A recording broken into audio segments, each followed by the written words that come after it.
Hello সবাইকে, good morning. আজকে আবারও একটি নতুন দিন শুরু করছি তোমাদেরকে সঙ্গে নিয়ে। আশা করছি তোমরা সকলে খুব ভালো আছো আর আমরাও বেশ ভালো আছি। আজকে বারটা ছিল রবিবার আর এখন ঘড়িতে বাজছে সকাল 6টা। তো রবিবার হলেও আজকে একটু তাড়াতাড়ি ঘুম থেকে উঠেছি, কারণ হাজব্যান্ড যাবে আমাদের গাড়ি সার্ভিসিং করাতে। তো ওখানে গেলে কি হয় বলো তো, পুরো সারা দিনটাই ওখানে দিতে হয়। তো সেই জন্য বলছিল যে বাড়ি থেকে যত তাড়াতাড়ি বেরোতে পারবে ততই আর কি সুবিধা হবে।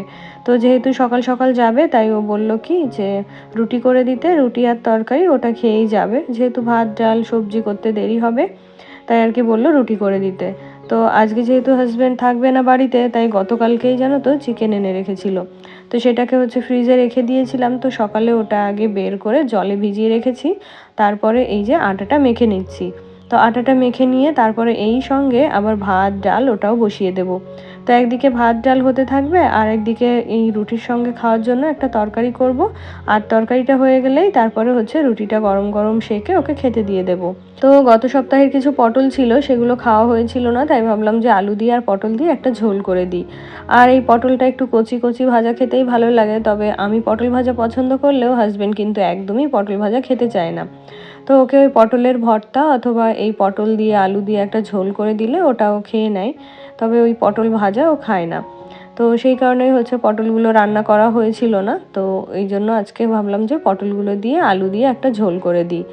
তো গতকালকে চিকেনটাকে না ধুয়েই আর কি সেইভাবেই ফ্রিজে রেখে দিয়েছিলাম। তো ওটাকে ওই যে জলের মধ্যে ভিজিয়ে রেখেছি, জানি না কতক্ষণে বরফ ছাড়বে, তবে বারবার ওর জলটা পাল্টে নর্মাল জল দিয়ে দিচ্ছি, তাহলে কিন্তু বরফটা তাড়াতাড়ি ছেড়ে যাবে। নাহলে একবার জল দিয়ে সেই জলটা যদি ঠান্ডা অবস্থায় মাংসটা রেখে দিই, তাহলে কিন্তু বরফ ছাড়াতে দেরি হয়। তো ঠান্ডা জলটা ফেলে দিয়ে আবার যখন নর্মাল জলটা দিই, তখন কিন্তু খুব তাড়াতাড়ি বরফটা গলে যায়। তো রান্নার জোগাড় মোটামুটি করেই নিয়েছি। তো এদিকে ভাত আর ডালটাও বসিয়ে দেব, তারপরে আলু পটলের তরকারির জন্য একটু পেঁয়াজ রসুন, আবার ওদিকে মাংস রান্না হবে, তার জন্য একটু পেঁয়াজ রসুন আদা এগুলো গুছিয়ে নিতে হবে। আর আজকের ডালটা ভাবছি টমেটো দিয়েই করব, তো তার জন্য একটা টমেটো কেটে নিলাম আর একটা লঙ্কা চিড়ে নিলাম। তো আগে তো এইটুকু রান্নাবান্না করে হাজব্যান্ডকে খাবারটা দিয়ে দিই, তারপরে রান্নাটা করা যাবে। তো আজকেও কিন্তু আমার ওই সময়ের মধ্যেই রান্না কমপ্লিট করতে হবে, কারণ আরও কিছুটা কাজ বাকি রয়েছে রান্নাঘরের। তো সেটুকুই আজকে ওরা কমপ্লিট করে দেবে। তো মনে মনে ভীষণ একটা প্রশান্তি কাজ করছে যে আজকেই রান্নাঘরের কাজ শেষ হয়ে যাবে আর আজকেই রান্নাঘরটা আমি সুন্দর করে গুছিয়ে নিতে পারবো। আর জানো তো, এই রান্নাঘরে যত জিনিসপত্র ছিল আমার, তুলে রাখা বাসনপত্র বা ডেইলি ইউজের বাসনপত্র, কাচের বাসনপত্র, সমস্ত কিছু আমাদের যে আর একটা বড় বেডরুম আছে ওখানেই আমি রেখেছিলাম। যখন টাইলস মার্বেলের কাজ হচ্ছিল তখন কিন্তু ওগুলো আমাদের ব্যালকনিতে রেখেছিলাম। তো জায়গাটা ভীষণ ঘিঞ্জি হয়ে থাকতো আর কেউ এলেই কিন্তু ওই জায়গাটা চোখে পড়তো। তো টাইলস মার্বেলের কাজ হয়ে যাওয়ার পরে ওগুলোকে তো আবারও রান্নাঘরে তুলেছিলাম।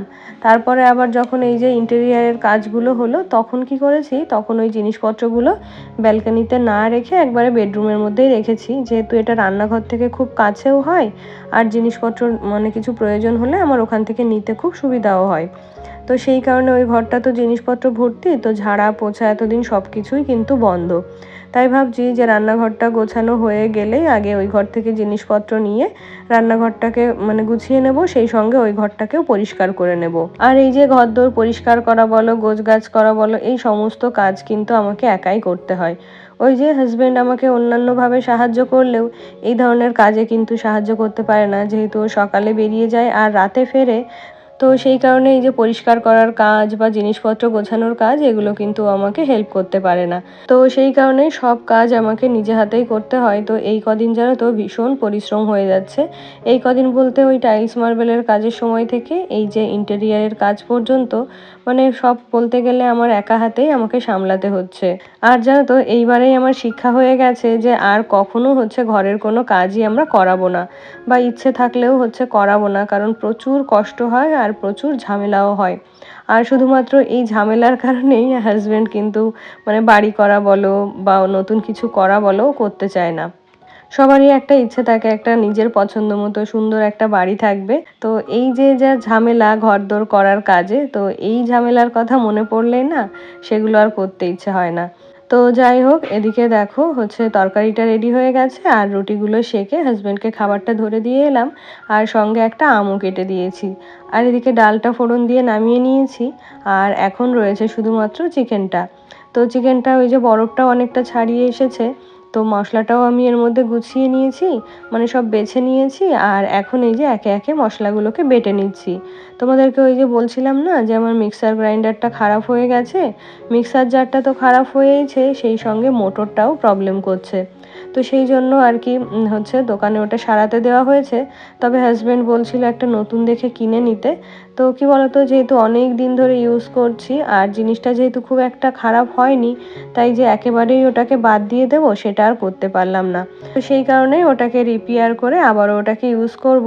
তবে জানো তো, মিক্সার গ্রাইন্ডারের থেকে এই শিলে বাটা মশলা বেটেও যেমন শান্তি, সেরম দেখে শান্তি, আর খেয়ে তো শান্তি। তো দেখো এই জিরেটা আমি এই শিলে যে এত সুন্দর করে বেটে নিচ্ছি, মিক্সার গ্রাইন্ডারে কখনোই কিন্তু এত সুন্দর মানে মিহি করে বাটা হয় না। তো রোজ রোজ এইভাবে বাটতে পারলে তো খুব সুবিধাই হয়। তবে ওই যে একটু অলসতা করে বা মানে একটু কষ্ট কম করার জন্যই আর কি মিক্সার গ্রাইন্ডারে সব কিছু মিলিয়ে মিশিয়ে একবারে হচ্ছে পেস্ট করে নিই। তাছাড়া এরকম শিলে যদি বেটে প্রত্যেকদিন রান্নাবান্না করা যায়, তাহলে মশলাগুলোও কিন্তু জানো তো খুব সুন্দর করে বাটা হয়। তো আদা, জিরা, তারপরে হচ্ছে পেঁয়াজ, রসুন এগুলো বাটতে তো খুব একটা অসুবিধা হয় না। তবে আমার লঙ্কা বাটতে খুব সমস্যা হয়। একে তো হাত জ্বালা করে, তার উপর জানো তো কাঁচা লঙ্কাগুলো খুব সহজে কিন্তু বাটা হতে চায় না। কেমন একটু খোসাগুলো ধরা ধরা থেকে যায়। আর সেই কারণেই আজকে দেখো মাংসের যে লঙ্কাগুলো দিয়েছি, সেগুলো সব চিড়ে এর মধ্যে দিয়ে দিয়েছি। যদিও কষানোর সময় এগুলো গলে সব মিশে যাবে, তো সেই কারণে আজকে লঙ্কাগুলো না বেটে এমনি চিড়েই এর মধ্যে দিয়ে দিয়েছি। তো এই যে এখন হচ্ছে মশলাটা একে একে ভালো করে কষে নেব। তারপরে হচ্ছে চিকেনটা রান্না করলেই আজকের মতো রান্নাবান্না আমার কমপ্লিট হয়ে যাবে। এদিকে হচ্ছে ছেলেকে সকালবেলা একটু বইও পড়াতে হবে। আজকে যেহেতু ছুটির দিন, তো বাড়িতে থাকবে। আবার সকালবেলা যেহেতু ওর অ্যাবাকাসের ক্লাস থাকে, তো হাজব্যান্ড যেহেতু আজকে থাকবে না, তাই ও আগের দিনই বলে রেখেছিল যে অ্যাবাকাসের ক্লাসে ও আজকে যাবে না। তো সেই কারণে আজকে সকালে ওকে ঘুম থেকে তুলিও নি। তো এই রান্নাটা কমপ্লিট করে ওকে ঘুম থেকে তুলবো। তারপরে হচ্ছে ওকে ফ্রেশ করিয়ে একটুখানি বই পড়িয়ে দেবো। আর সকালবেলা যদি একটু না পড়াই, তাহলে কিন্তু ওই যে খেলতে বেরিয়ে যাবে, আবার সেই দুপুরবেলা স্নান খাওয়ার সময় ঢুকবে। তো তখন কোনো রকম দুটো খেয়ে ওই ওয়েট করবে যে কখন 4টে বাজবে, তো তখন কিন্তু আবারও বেরিয়ে যাবে। আর ওকে জানো তো, আমি বাইরে খেলতে যেতে দিতে কখনো না করি না, কারণ ঘরে থাকলেই সেই ফোন দেখবে। আর বাইরে খেলতে গেলে 4-5 জনের সাথে মিশতে পারবে বা ওদের সাথে থেকে বিভিন্ন অ্যাক্টিভিটি করতে পারবে। তো সেই কারণে আমি হচ্ছে বাইরে খেলতে গেলে না করি না। তবে মনের মধ্যে একটু টেনশন থাকে যে কোথায় চলে গেল কি না গেল। তো সেই জন্য ও বাড়ি থেকে বেরোনোর সময় বারবার করে বলে দিই যেন বড় রাস্তায় না যায় বা জলের ধারে না যায়, বা দূরে যদি কোথাও যায় তাহলে যেন একবার আমাকে এসে বলে যায়। তো এইভাবেই ওকে বাইরে বেরোতে দিই। আর কি জানো তো, আমাদের বাড়িটার যে রাস্তাটা, মানে আমাদের বাড়ির সামনে যে রাস্তাটা, ওটা দিয়ে খুব একটা গাড়ি ঘোড়া যায় না। কেন হচ্ছে আমাদের বাড়ির পরে, দুটো বাড়ির পরে গিয়ে রাস্তাটা হচ্ছে শেষ। তো সেই কারণে আমাদের বাড়ির সামনের রাস্তা দিয়ে গাড়ি ঘোড়া একদম চলে না বললেই চলে। শুধুমাত্র আমরা পাড়ার কয়েকজন যাতায়াত করি। তো তারপরে দেখো এদিকে তোমাদের সাথে কথা বলতে বলতে চিকেনটাও আমার কষানো হয়ে গেছে। তো ভাবছিলাম যে গতকালকের এনে রাখা চিকেন জানি না কেমন হবে খেতে। তবে দেখছি বেশ ভালোই হয়েছিল, যেহেতু একটু নুন ঝাল টেস্ট করেছি, তার জন্য মানে মাংসটা আমার চেখে দেখাও হয়ে গেছে। তো দেখলাম যে না, বেশ ভালো হয়েছে খেতে। আর কি বলো তো, সবাই তো দেখি ফ্রিজে রেখেই খায়। তবে আমি মাছটা ফ্রিজে রেখে খেলেও মাংসটা খুব একটা ফ্রিজে রেখে আমার রান্না করা হয় না। আর সেই জন্যই হয়তো তফাৎটা আমি বুঝতে পারি। মানে ফ্রেশ চিকেনটা রান্না করলে যেরকম লাগে খেতে, ফ্রিজে রাখা চিকেনটা রান্না করলে কিন্তু টেস্টটা একটু ডিফারেন্ট হয়। তো তারপরে তোমাদের সাথে দেখা হচ্ছে দুপুরে স্নান খাওয়া দাওয়ার পরে। আর এদিকে খাওয়া দাওয়া করতে গিয়ে আমি বিছানার উপর একটু তরকারি ফেলে দিয়েছি। তো সেই কারণে খাওয়া দাওয়ার শেষ করেই আর কি হচ্ছে বেডশিটটা পাল্টে দিলাম, সেই সঙ্গে প্রোটেক্টরটাও তুলে দিয়েছি। তুলে ওগুলোকে একবারে মেশিনের মধ্যে কাচতেও দিয়ে দিয়েছি। যত তাড়াতাড়ি প্রোটেক্টরটা কাচা হয়ে শুকানো হয়ে যাবে, তত তাড়াতাড়ি কিন্তু এটাকে আমি পেতে ফেলতে পারবো। তো সেই কারণে ওটা কাচতে আর দেরি করিনি। আর এমনিতেও ভেবেছিলাম যে আজকে কাজ শেষ হয়ে গেলে সন্ধ্যার দিকে ঘরের বেডশিটটা পাল্টে নেব। ওই যে যতদিন ধরে প্রায় কাজ চলছে, তার মধ্যে ওই 2 থেকে একবার বেডশিটটা পাল্টানো হয়েছে। আর যেহেতু ধুলোবালির কাজ হচ্ছে, এমনিতেই বেডশিটটা নোংরা হয়েছিল, তো সেই কারণে ভাবছিলাম যে আজকে কাজ শেষ হয়ে গেলে প্রত্যেকটা ঘরের বেডশিট পাল্টে নেব। তো এই যে কাজ শেষ হওয়ার কিছুক্ষণ আগেই হচ্ছে এমন অবস্থা, মানে এমন ঘটনা ঘটলো যে বেডশিটটা আমাকে তুলেই ফেলতে হলো। তো কিচেন ক্যাবিনেটের যেদিকে কাচের পাল্লা হবে, ওখানে তো কাচের শেলফ হবে। তো ওই কাচের শেল্ফের একটা কাজ ওরা ছোট করে ফেলেছে সাইজে, তো সেটা আবার পেন্ডিং রয়ে গেছে। তাছাড়া ইলেকট্রিকের কাজ হচ্ছে, তো সবটা কমপ্লিট হলে একবারে তোমাদের সাথে রাতেই আমার কিচেনটা শেয়ার করব।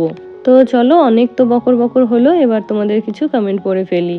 তো আমার গত ভিডিওতে কমেন্ট করেছিল ভারতী দিদিভাই, তো দিদিভাই লিখেছে দারুণ লাগছে রান্নাঘরটা, মনের মতো করে সাজিয়ে নেবে বোন, ভীষণ ভালো লাগলো আজকের ব্লগ, অনেক শুভেচ্ছা ও ভালোবাসা রইল বোন। অনেক ধন্যবাদ দিদিভাই তোমাকে, তুমিও আমার ভালোবাসা নিও।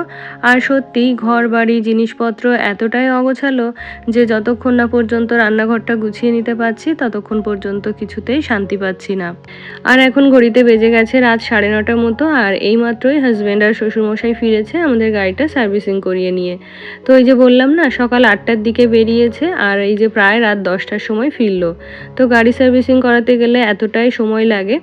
আর দেখো, যেখানে সার্ভিসিং করানো হয়েছে ওখান থেকেই দুটো হচ্ছে এই কফি মাগ দিয়েছে। তো এগুলোর কোয়ালিটি খুব ভালো ছিল, তবে এর গা দিয়ে যে লেখা রয়েছে, ফোন নাম্বার দেওয়া রয়েছে, এগুলোর জন্য জিনিসটা আমার খুব একটা পছন্দ হয়নি। তবে যে কাপের যে ম্যাটেরিয়ালটা, কোয়ালিটিটা, সেটা কিন্তু ভীষণ ভালো। আর তারপরে এখন চলে এলাম রান্নাঘরে। তো হাজব্যান্ড ফিরেই বললো ওর জন্য 1 কাপ চা করে দিতে, তাই আর কি ওর জন্য চা করতে চলে এলাম। আর রান্নাঘরটা কিন্তু এখনো পরিষ্কার করা বাকি। অন্যান্য দিন কার্পেন্টার দাদারা কাজ করে, তবে ওনারা জানো তো কাজের শেষে এত সুন্দর করে রান্নাঘরটা পরিষ্কার করে দিয়ে যায় যে আমাকে খুব একটা পরিশ্রম করতে হয় না। তবে আজকে যেহেতু শেষ কাজ ছিল, তার সঙ্গে ইলেকট্রিকেরও কাজ চলেছে, তো কার্পেন্টার দাদারা একটু আগে বেরিয়ে গেছে, তবে ইলেকট্রিশিয়ান একটু পরে গেছে। তো এখানে দেখো যত রাজ্যের প্লাস্টিক ছিল সমস্ত কিছু রান্নাঘর দিয়ে ছড়ানো ছিটানো ছিল। এমনকি কাউন্টার টপগুলোও ধুলোতে মানে কাঠের ডাস্টে ভর্তি হয়েছিল, যেহেতু আজকে উপরের ক্যাবিনেটগুলোতে হ্যান্ডেল লাগানো হয়েছে। তো এই হ্যান্ডেল লাগানোর সময় ড্রিল করতে গিয়ে সমস্ত কিছু আর কি নোংরা হয়ে গেছে। তো এগুলোকে আমি কিছুক্ষণ আগে ঝাড় দিয়ে এক জায়গায় করে রেখে গেছিলাম, আর এগুলোকে হচ্ছে এখন ফেলে দিচ্ছি। আর এখন জানো তো আমরা রাতের খাওয়া দাওয়াটাও করে নিয়েছি। এখন ওই ঘড়িতে 11টা মতো বাজছে, আর তারপরে রান্নাঘরের সমস্ত এঁটো কাটা সব কিছু গুছিয়ে এই যে লেগে পড়লাম রান্নাঘরটা গুছিয়ে নেওয়ার জন্য। যদিও আজকের মধ্যে সবটা গুছিয়ে উঠতে পারবো না। এই যে দেখো, তোমাদেরকে বলছিলাম না যে এই ঘরটার অবস্থা এরকম হয়ে রয়েছে। তবে যে স্টিলের বাসনগুলো বা যে সমস্ত জিনিসগুলো রান্নাঘরে না নিলেই নয়, সেগুলো আজকে নেব। আর কাচের জিনিসগুলো সেগুলো হচ্ছে আগামীকাল হচ্ছে ক্যাবিনেটের মধ্যে দিয়ে সাজিয়ে রাখবো। তো তারপরে দেখো যে জিনিসপত্রগুলো আনার সমস্ত কিছু আমি নিয়ে রান্নাঘরটা গুছিয়ে নিয়েছি। এমনকি স্টিলের বাসনগুলোও সব আমার গোছানো হয়ে গেছে। তো রান্নাঘরের ফাইনাল লুকটা তোমাদের সাথে একটু শেয়ার করছি। তো আমার গত ভিডিওতে শ্রেয়া ব্যানার্জি দিদিভাই জানতে চেয়েছে যে আমার এই কিচেনটা কমপ্লিট করতে কত খরচ পড়েছে। তো আমার এই কিচেনের ইন্টেরিয়ার করতে 1,42,000 টাকা খরচ পড়েছে। আর আগে যখন ওই গ্রানাইটগুলো চেঞ্জ করা হয় আর একটা সাইডের ওয়ালে টাইলস করা হয়, তখন ওই 25,000 মতো খরচ হয়েছিল। আর ইলেকট্রিকের সমস্ত কিছু দিয়ে ওই 5,500 টাকা মতো খরচ হয়েছে। তো সব মিলিয়ে এই রান্নাঘরের সব কিছু কমপ্লিট করতে আমাদের ওই 1,70,000 টাকা মতো খরচ হয়েছে। তারপরে আমার গত ভিডিওতে আরও কমেন্ট করেছিল ঝুমা দিদিভাই। তো দিদিভাই লিখেছে যে হ্যাঁ গো, তোমার মতো আমারও একই পরিস্থিতি। হ্যাঁ গো দিদিভাই, তোমার সমস্ত কমেন্টগুলো পড়লাম আর সত্যিই আমি তোমার সাথে একমত। তো আজকে সময়ের অভাবে তোমার কমেন্টগুলো ডিটেলে পড়তে পারলাম না। তবে জানো তো, ওই সমস্ত কথা বলতে গেলেই না মনটা খারাপ হয়ে যায়। অনেক ভালোবাসা রইল দিদিভাই তোমার জন্য। আজকের ভিডিওটা তবে এখানেই শেষ করছি। দেখা হচ্ছে নেক্সট ব্লগে। টাটা।